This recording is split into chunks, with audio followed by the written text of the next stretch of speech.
Hello అందరికీ సప్త శనివార వ్రతంలో రెండో వారం అయితే చాలా ప్రశాంతంగా సక్సెస్ఫుల్ గా అయితే అయిపోయింది.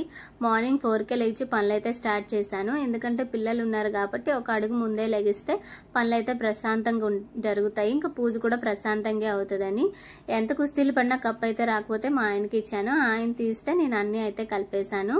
అన్ని సర్దేసుకున్నాను. పంచామృతం ఒకటే బ్యాలెన్స్ ఉంటే అది కూడా కలిపేసుకున్నాను. నిజంగా పూజ అయితే ఇంత మహత్యం ఉంటుందని నాకు ముందు వరకు తెలీదు. నేను చేశాను కాబట్టి ఇప్పుడు నేను చెప్పగలుగుతున్నాను.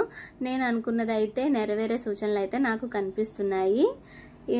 అసలు ఎలా చేసుకోవాలి ఏంటి, నేను అసలు ఎలా చేశాను, ఏ ఏ ప్రసాదాలు పెట్టాలి, నేనేం ప్రసాదాలు పెట్టాను, ప్రతిదీ మీకు డీటెయిల్గా అయితే లాంగ్ వీడియోలో అయితే షేర్ చేసుకుంటాను. ఖచ్చితంగా లాంగ్ వీడియో చూడండి. కథ ఎలా చదువుకోవాలి, మంత్రాలు ప్రతిదీ అయితే నేను చెప్తాను. నిజంగా చాలా మహిమ ఉన్న పూజ ఆ వెంకటరమణమూర్తిది.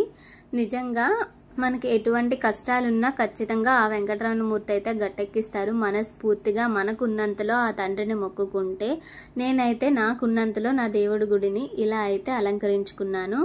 నాకు ఉన్నంతలో మనస్ఫూర్తిగా మొక్కుకుంటే చాలు. ఇంకేం హంగులు ఆర్భాటాలు అవసరం లేదు.